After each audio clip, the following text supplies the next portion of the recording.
বাসন্তীর ঘটনায় গ্রেফতার ৮, কড়া পদক্ষেপের নির্দেশ কমিশনের। সিওর তরফ থেকে ইতিমধ্যেই কড়া পদক্ষেপের নির্দেশ। কি নির্দেশ দেওয়া হয়েছে জানার চেষ্টা করব। সোমরাজ রয়েছে আমার সঙ্গে। সোমরাজ, দেখো, বাসন্তীর ঘটনায় ইতিমধ্যেই রাজ্যের মুখ্য নির্বাচনী আধিকারিকের তরফে দক্ষিণ ২৪ পরগনায় জেলা প্রশাসনের সঙ্গে যোগাযোগ করা হয়েছিল এবং ইতিমধ্যেই বারুইপুর জেলা পুলিশের তরফে জানানো হয়েছে গোটা ঘটনায় ৮ জন গ্রেফতার করা হয়েছে। তবে সেক্ষেত্রে পুলিশকে মারধরের ঘটনায় ৮ জন গ্রেফতার নাকি যেভাবে আজকে বিজেপির প্রচারকে কেন্দ্র করে ঝামেলা হলো তা নিয়ে গ্রেফতার, সেই বিষয়ে এখনো পর্যন্ত স্পষ্ট করে রিপোর্ট দেওয়া হয়নি রাজ্যের মুখ্য নির্বাচনী আধিকারিকের দপ্তরের কাছে। ইতিমধ্যেই রাজ্যের মুখ্য নির্বাচনী আধিকারিক মনোজ কুমার আগরওয়াল দক্ষিণ ২৪ পরগনা জেলার জেলা শাসকের সঙ্গে যোগাযোগ করেছেন এবং ইতিমধ্যেই কেন্দ্রীয় বাহিনী দিয়ে রুটমার্চ করানোর নির্দেশ দেওয়া হয়েছে।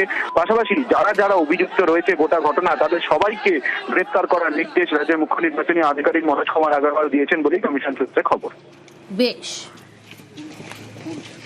বাসন্তীর ঘটনা ইতিমধ্যেই গ্রেফতার করা হয়েছে ৮ জনকে। কড়া পদক্ষেপের নির্দেশ সিইও।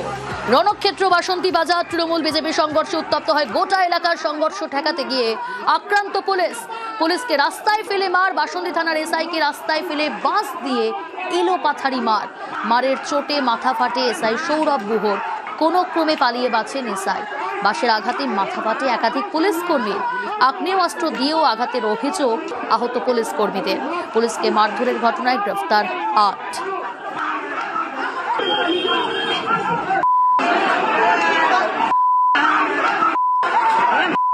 বাসন্তীর ঘটনায় তুঙ্গে চর্চা। তৃণমূলকে আক্রমণ শ্রমিক ভট্টাচার্য।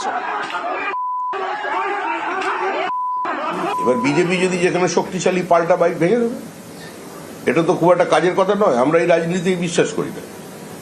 পুলিশ আক্রান্ত হয়েছে এরকম কোনোদিন শুনিনি, এখন শুনছি। সাধারণত পুলিশকে তৃণমূলই আক্রমণ করে। আগে চোর ডাকাত পুলিশকে দেখলে পালিয়ে যেত, এখন পুলিশ চোর ডাকাতদের দেখলে টেবিলের তলায় ঢুকে পড়ছে।